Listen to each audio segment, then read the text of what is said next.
All right. Hey there. It's Coach Judy with Judy Prokopiak Coaching. And we are, this is the nutrition part of our creating your recipe for remarkable resilience.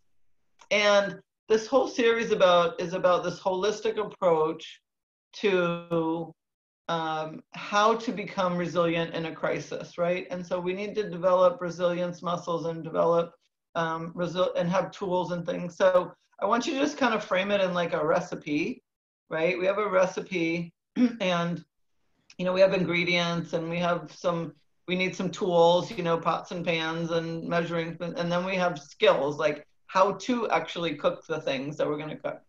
Right. And so what we're doing is we're sort of bringing you all kinds of things that you can do, right? Because you could cook your hamburger on a grill, or you could cook your hamburger in a pan, or you could cook it in an oven, right? Or you could eat it raw, I guess, a steak tartare, so you get to decide how you want your hamburger, right? So that's part of the ingredients. And then the recipe, it's like, you know what? I don't really like mushrooms. I'm leaving them out. I don't eat gluten and dairy. I'm not going to do that, right?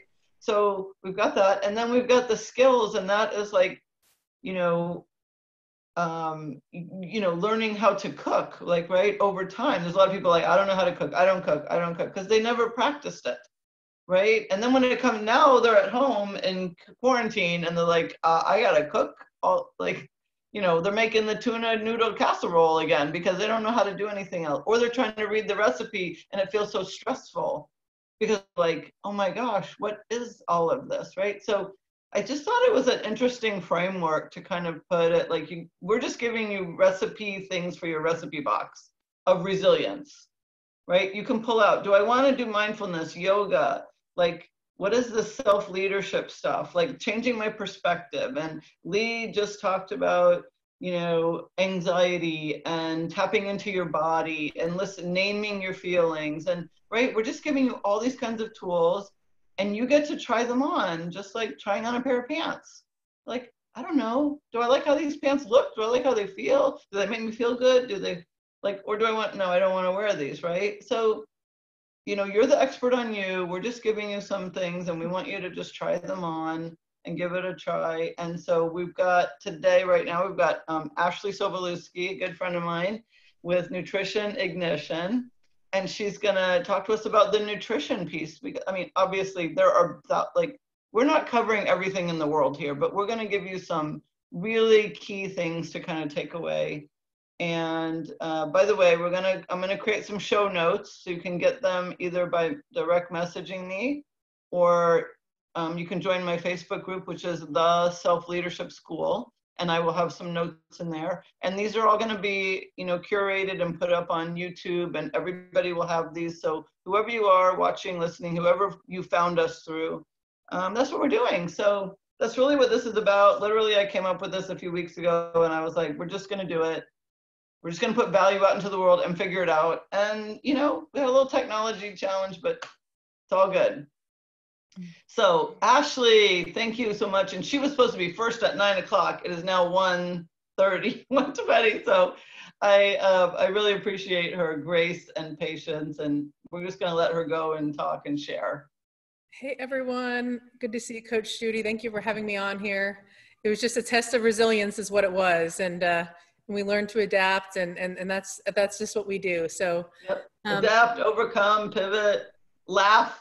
I did a lot of laughing today. All these things help the immune system. The laughter and all the topics that you had on there today are great for the immune system, and they just help us become more resilient people. So I just really enjoyed listening to the speakers that you've had today. So thank you again for having me.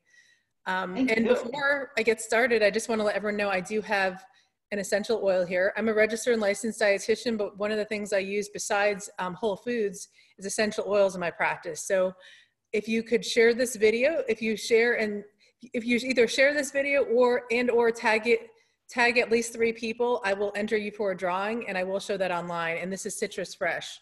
So this is really great to put in your water, or there's a lot of other things you can do with it as well. Yeah, so wherever you're seeing this eventually, like, I'm sure she'll post it on her face, so whenever you see this, like, just play along.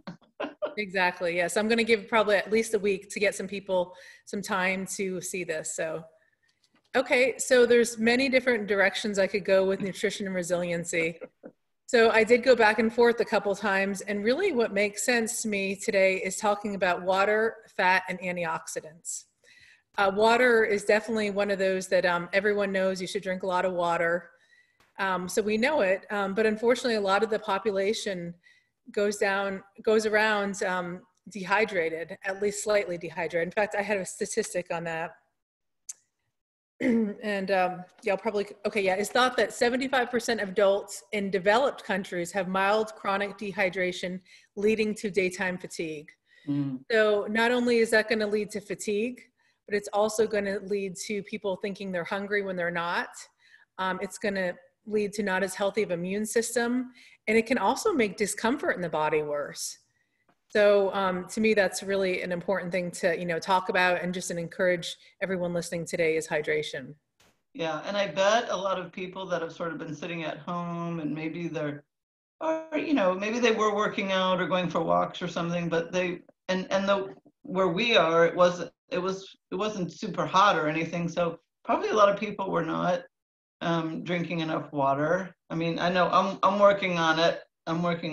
But and I love what you said about you might be hungry and then people are maybe emotional, eating, you're at home, have another snack, but maybe they really were hydrated and all of that, right? And stress, all of these things. So I love it.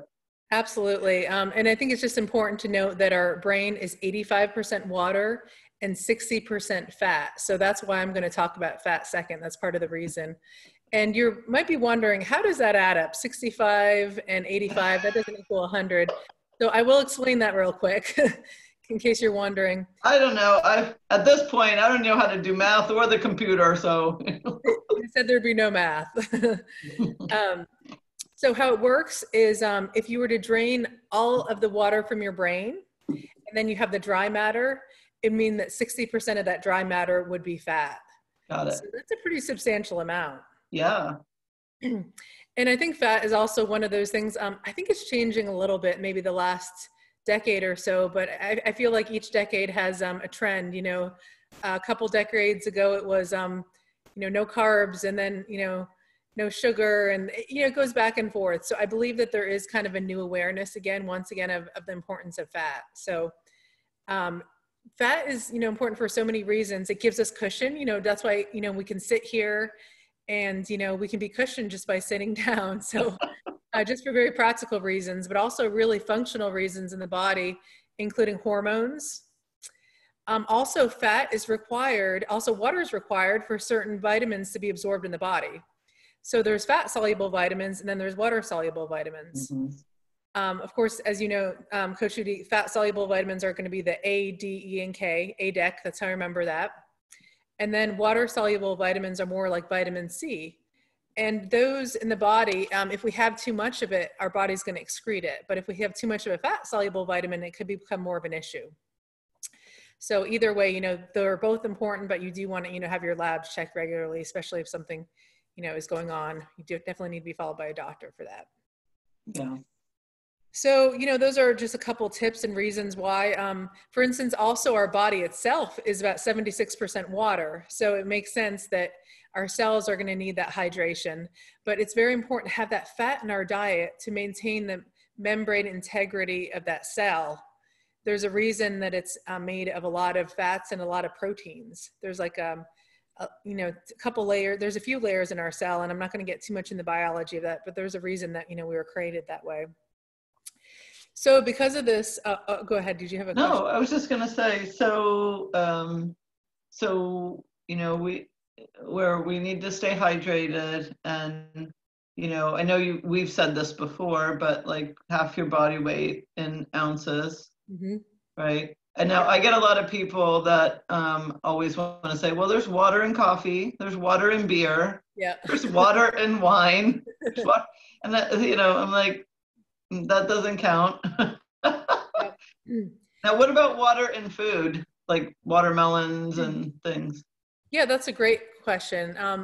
I would say that in general, like you said, half your body weight in water. So, if a 100-pound person, for example, would need 50 ounces of fluid ounces of water. So, of course, the more fruits and vegetables you have, that is going to help. So that's going to be very helpful.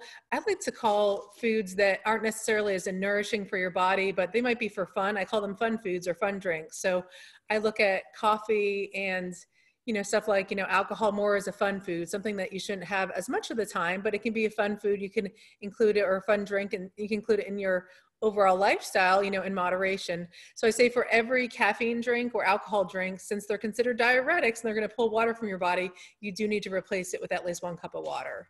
Yeah, absolutely. Yeah, I like to call it joy eating. Yes. Where you're like, and then, but you kind of plan it a little bit so that you're not just spontaneously joy eating all day long, because then it's not really joy eating, it's just, overeating. Exactly. Right? It really needs to be done with intuitive eating, needs to be done with intuition and really being mindful, being in that present moment, as people were talking about earlier, being present, noticing what you're doing, making sure you're not eating in front of the television or you're not stress eating. Now, it's okay if you're at a birthday party or something to have a piece of cake, but just, enjoy it, be aware of why you're eating it, and also be an observer. If you do overeat or something, just kind of notice, oh, okay, I overate. Oh, now I'm judging myself for overeating. And you might have to do that a few times until you can just be okay with it and just learn from it. So. Yeah, especially in this time where, you might see everybody, like you see all these people working out, they're doing all these workouts from home and they're doing all this, and then you're just like, I just want pancakes, or whatever. Yes. And like, don't judge yourself. Just say like, well, why do I want pancakes? Well, maybe I just need to feel comforted. Maybe pancakes are your comfort food, or, maybe just like, for me, it's French fries, right? It's like, but I don't eat them all the time. But when I do, like, I usually try to plan it and I usually try to eat it. And then I get that anticipatory joy as well, like waiting for, like, I know I'm going to eat French fries on Friday, we're going to, whatever, tater tots or whatever, like, I'm potatoes, that's my thing. But yeah, to not, like you just said, to not judge yourself in this time when, however you're doing this, however you're getting through this, however you're surviving it. I know you have a little one at home and he's not been in school, and you're trying to run a business, and your husband has a business, and you're and you have this, toddler running around, Yes. wanting, all of your attention. And, so really does just have that compassion on yourself that there's no right or wrong way to do this, but if you find yourself like challenged or struggling, and, just sort of notice it and say, what can I do? Maybe I need some support around this. Maybe I need some help, or maybe I need to really look at what, because like I've said, whatever was going on with you before this happened is now magnified, right? If you were emotionally eating or challenged around that, you probably magnified a little more. Absolutely. If you were having some relationship challenges, it's probably magnified a little bit more. If you were, right, financial things is magnified. That's exactly, a lot of us have had things that have been highlighted in our lives that, we're meant to figure out how to, heal or take care of, or, maybe it's an area of improvement. So yeah, right. stress eating. Opportunity, what we're talking about, resilience here, an opportunity to become more resilient. But, back to your whole thing about nutrition, it's like, if our bodies are, it's like the people that are getting sick and dying, most of them have the comorbidities, or they have a lot of other, diseases going on, or illnesses that are in conjunction. So, diabetes or heart disease or some other things, and they're struggling to get well, or to recover. And so this is why this is important, this resilience factor physically, like, right, why you need the nutrition and the water and the fats and the vitamins and the supplements and whatever it is that you need, so that you can survive not only like a COVID crisis, but your own crisis. You might end up going through a divorce. Somebody might die. You might get injured or something, right? Yeah, absolutely. So, this is just an important time for us to just, press in and figure out what we can do for self-care. Like to me, nutrition is really self-care. and it helps create a brain and a body that's more resilient and where I can handle things better. It doesn't mean I have to be perfect, but some of it requires planning. As you mentioned earlier, sometimes there's comfort foods that we have. And it's true, there's certain foods that are maybe you'd consider less healthy, by the average person. But when I eat those foods, it reminds me of a good time in my childhood. So it's okay to have those foods on occasion. And sometimes Which is also nurturing. Absolutely, it is. It's a fun food. It's nurturing. It's tradition sometimes. Mm-hmm. So, this is all important parts of our society and our upbringing to nurture ourselves and nurture the culture we're from. Like I'm part Polish, and we like, kielbasa and sausage and stuff like that. So sometimes it's a matter of modifying. I like to do a lot of grass-fed sausage or something that's from a farm on occasion. So that might be a way I can nurture myself and, also be able to, take on some of that tradition as well. Yeah, I make myself a big bowl of vegetable soup now, even though I didn't eat soup growing up as a child, but like there's something about it that I just feel like I can have this volume of something and it's warm and comforting and so, but yeah, my thing is pimento cheese. My mom and I used to eat pimento cheese on crackers. Yep. And like on Triscuits, so there's gluten and dairy, like the two things that definitely do not go for me. But every once a year, I just want pimento, like I'm feeling emotional or something, and I just want pimento cheese and crackers. And you know what? And it's just because for some reason I'm just wanting that nurturing for myself, and I don't eat the gluten, but I'll just indulge in the dairy. It's not going to kill me. It's going to be fine. Absolutely. And that's the thing that we really need to be in tune. And sometimes it takes a professional to help us realize and determine what foods are okay for us, because what's okay for you might do fine with dairy and another person may not, or it might be dose related. Just a little bit's okay, but after a certain point, it's too much on your stomach. So, there's a lot of quote unquote healthy foods, but they might not be good for you. Right. Or me. So, and I've just learned that, I eat very different than I did a few years ago, because I've just had to learn and to adapt and just be real honest with myself. Is it really worth me eating these beans? Is that going to upset my, stomach or hurt my stomach? So, yeah. And now we don't have to talk about it now, but like now we're finding out like DNA-based nutrition and DNA-based foods. And like, it's so fascinating with the information that we're learning, right? And I think like food is information. Yes. Like water, fat, antioxidants, food is just information. Like when you're eating, why you're eating, how you're eating, what you're eating, what is your body doing with the food, with the supplements you're taking, with all the things. So I love it. Like I love that, which is really why I wanted to have you on to talk about how I just loved your thing, nutrition is self-care. Like, I don't think people, like, it's one thing for people to think, okay, food is fuel, right? But it isn't just food as fuel, because like we just talked about, there's comforting, there's emotions, there's childhood, there's memories, there's celebrations, there's traditions, there's all of it, So food is information about what's going on with you. Yeah, food is a nourishment. It's something that's there to sustain us. So it's something that if people are deprived of it, or if it's been used in a really negative way during your childhood, some people see food as they've lost touch of food being a good thing, and they might choose to control or manipulate that food because it's about the emotions under the surface. So I wouldn't know anything about that. I think we all have our, you and I definitely have our background in learning how to, have a healthy relationship with food, which, sometimes it develops over time, Well, yeah. And we live in a diet culture. We've been, hopefully it's getting better, but it's also not getting better in some ways, but it's still, we grew up in a whole, society of diet culture, and trying to we talked about that before, like unbelieve some of the things, like the stuff that you were believing, your thoughts and your triggers and your emotions, and you have these patterns and things. So yeah, but I love that, like, nutrition is self-care and food is nourishment. I think too many, I know I didn't believe that for a long time. Yeah. I didn't understand that, like, my relationship with food was just weird. Mm-hmm. Even as an athlete, like I didn't even really have a relationship with food. I just ate like whatever. Mm-hmm.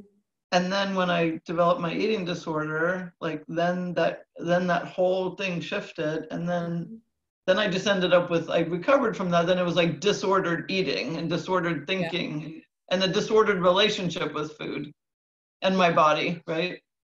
Yeah, absolutely. So, there's definitely a lot of people who struggle with that because, we're in a society of where, diets are really just thrown at you. And research shows us that 95% of diets fail. So, is it the people that are failing, or is it really the diets that are Right, failing the people? So, right. it's an important. And that there's 10,000 diet books out there. Mm-hmm. Well, okay, but there's 400, how many billions of people on the planet, and Mm-hmm. everybody's different, and everybody's everything. And back to kind of what we're talking about here is this resilience and um, a lot of people, we kind of talked about before, like what is going on with you now, right? With your relationship with food. I think it's such a perfect time to notice what is your relationship with food. I noticed like mine really hasn't changed, and that's been really good. Like I'm like my really like I didn't feel like I needed to diet. I also didn't feel like I needed to you know, like emotionally eat or whatever, like I was really aware because I've been on this journey a long time. But, I think this is a good opportunity for you watching out there that if you're really noticing, Mm-hmm. that like you got the quarantine 15 going on, this isn't a judgment. This isn't that there's anything wrong with you, that you've done anything wrong. It's just really notice what you're noticing about, you know, what is happening around your food for you Absolutely. and your emotions. Absolutely.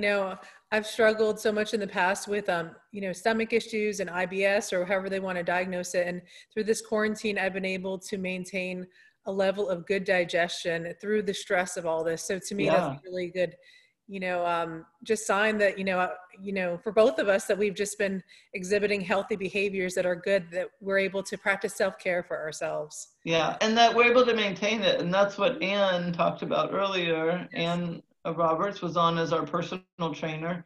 And it was like, if you don't have like a baseline in place, then it's going to feel like another thing to do when you're in a crisis. Wait, now I got to drink water and eat right, and I got to exercise, and I got like, I'm just trying to do the kids' homework, schoolwork.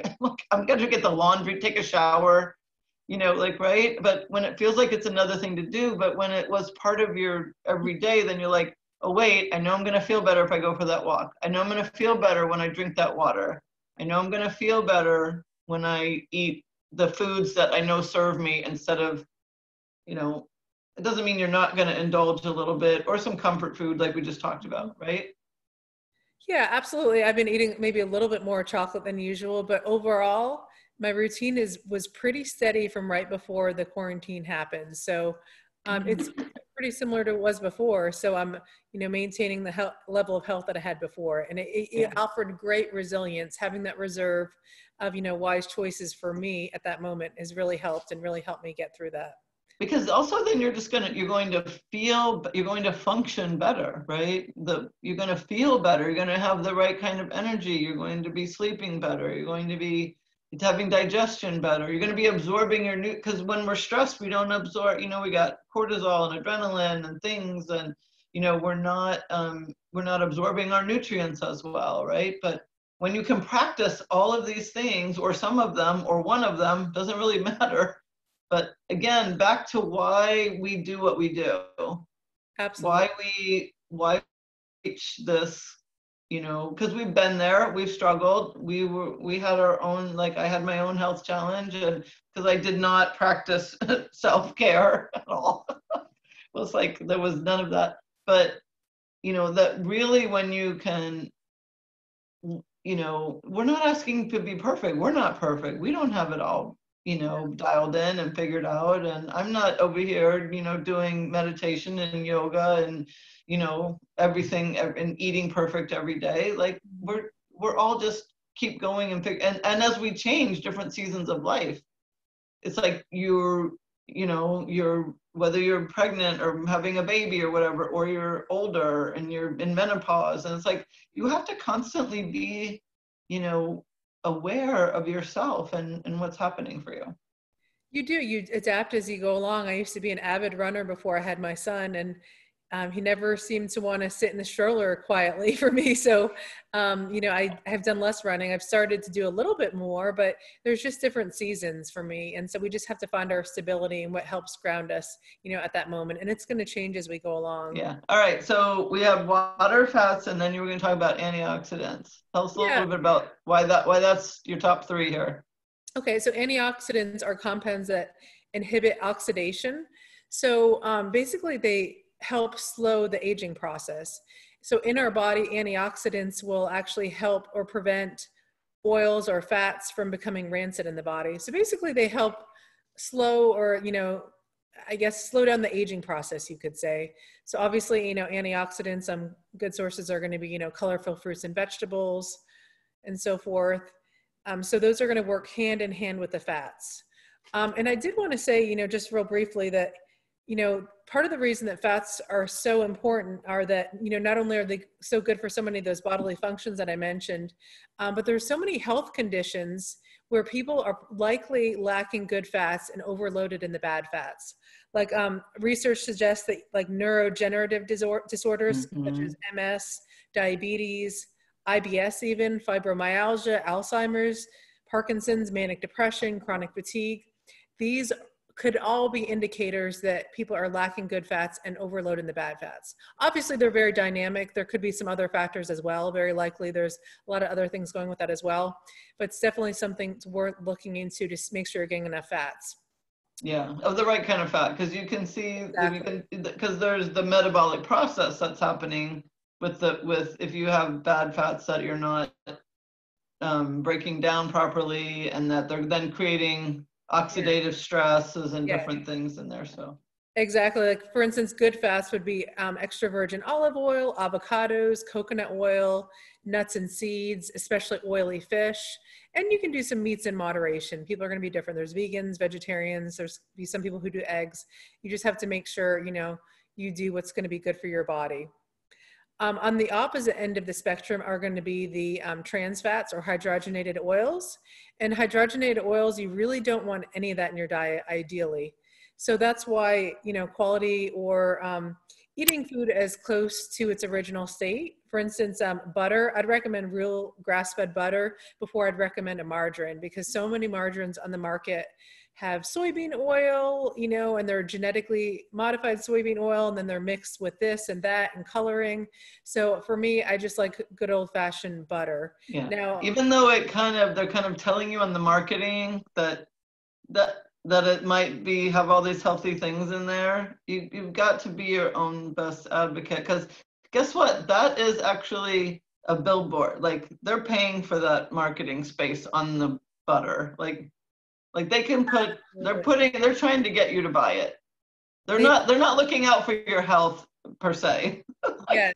Their intention is for you to go buy it. Yes, there's not a lot of money to be made in telling people about whole foods, but if you have products, there's a lot of money to be made, and it's very confusing just for the average person to not, to kind of navigate through because each, margarine is different, and some are better than other options, but in general, if you're not sensitive to milk protein, then butter could be an okay option for you. If so, then you can have clarified butters as well. Absolutely, you could do some ghee, or you could do some coconut oil instead. So there's options out there. Awesome. Yeah. So those are just a real couple basic tips about, we talked about water and how it's important to hydrate the body and also the brain. Fat, our cell membranes are made up of fat and proteins, but especially fat. So is the brain. And then antioxidants. And sometimes we do need supplementation. For instance, maybe an omega-3 fish oil would be a good option because, we do have to be careful. We hear fish is good and fish is good. And I love ahi tuna and I love a lot of fish. But if you do too much, especially like, tuna fish from a can, it has heavy metals in it. And if I'm Yeah. doing that every day, then that could cause, I could be one of those people who does not detox from heavy metals well, and it could cause hair loss for me or some other issue. So, sometimes supplementation is a good option, especially as the case of fish oil. Yeah. And what are your thoughts? We don't have to get into deep in the weeds because I know we want to go, but your thoughts on plant-based, like, fats like hemp seeds and chia seeds and flaxseed, ground, all of that. Yeah, I think they're really great. There's especially a lot of research that shows that women absorb flax better than men do. So I think especially for women, flaxseed oil is a really great option. So yeah, by all means, that's a great way. And even chia seeds, that's really good. Once again, it's going to be very individual. Some days I do okay with chia seeds, and some days it will bloat my stomach out. So Yeah, I'm not so much on the chia seeds. But I do seem to do well with hemp hearts yes. and ground flax, Mm-hmm. and sprinkle on a salad or in a smoothie or whatever. Just finding that, and you're getting fiber, you're getting the fat, you're getting some other things in there. So Yes, those are some great options. I love that you mentioned the plant. yeah. So what else? What else? Why don't you wrap it up for us because we've all been on here a long time, Okay. and yeah, we'll just wrap it up and tell us how they can find you and what you've got happening and going on. Okay, sure. So you can go ahead to my business Facebook page. You can go under my name, Ashley Sobolewski, and get over to Nutrition Ignition of Florida.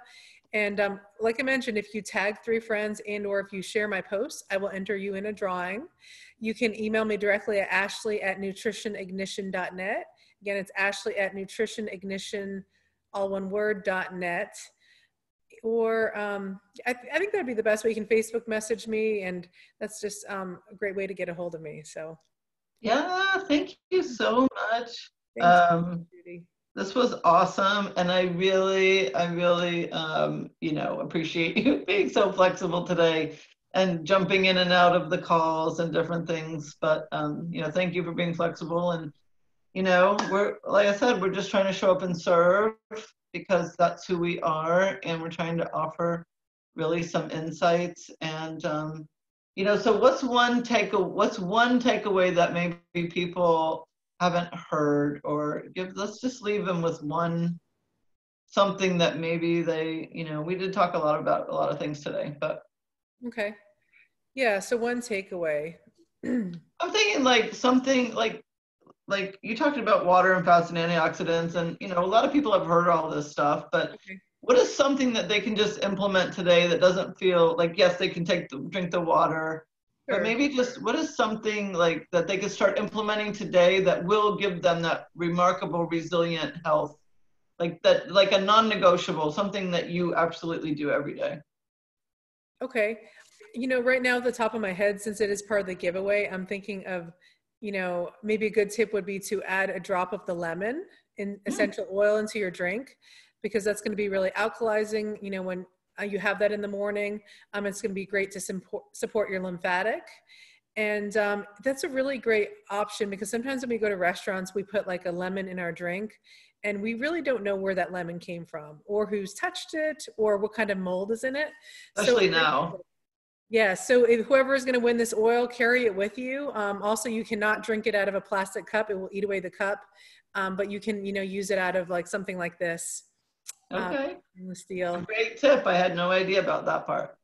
Yeah, so I would say that would be my tip. And once again, I just want to thank you for having me on here. Always great topics, and I'm really looking forward to getting my DNA nutrition results. Yeah. It's so important for our nutrition, and it can tell us so much. So I'm excited to work with you on that as well. Yeah, that's going to be so much fun. So this has been great, great information. Even though it seems like you might have heard it before, just really take it in as part of this resilience factor. Like this isn't just about like looking good in your bathing suit or kind of like not getting diabetes. Like we're talking about like people are dying now because they did not, for whatever reason, we're not going to judge, but for whatever reason, they struggled with their health, right? For whatever was going on with them, they had big health challenges. And those are the people that are really struggling. And yes, there are other people that are younger, maybe not so much, but for the most part, people that did not implement some kind of self-care, nourishment, really taking responsibility for your health and well-being, right? You can see the impact. And as a nurse and a nutritionist, we're here to tell you that we have seen the other side of that, and it is not pretty, and it's so hard to turn the boat around. But if you start now, just even if you feel like it's too late, even if you feel like you're too overweight, even if you feel like you have diabetes or all these other things, it's not too late. You can always do some reversals. You can always turn some things around. You've seen it. You've seen people do it. It's totally possible, but you're the only one that can do it. We can't do it for you. Absolutely. You need to find your truth. I think that's really maybe the take home message, is finding your truth. And sometimes you might need some outside help, especially if you're stuck in your thoughts and your emotions or whatever you feel like you're stuck in, because you might think green beans are really healthy and you hear that and then you try them and they're not serving you well. So don't always, look outside the box, and you might need outside help to find your truth for what's good for you at this moment. That is the perfect way to end it. Find your truth, because everybody's truth is different. There's universal truth, but then there's our relative truth, and our relative truth and our relative reality is really all that we can, come from. So, because you're unique, I'm unique, we've all had our own journey, our own story, our own thing, but we do have one thing in common. We are human, and we need each other. And we need love and compassion, especially for ourselves. We need to lead ourselves. We need to, take all of this in and then just find the truth for us, so that we can live our best lives, and we can show up, and we can serve, and we can be here to live our purpose, whatever that is. Right? Thank you. Keep doing awesome. what you're doing, Coach Judy. Thank you for having me. Thank you. This is so fun. Have an awesome day, and we'll talk to you soon. Bye. Bye.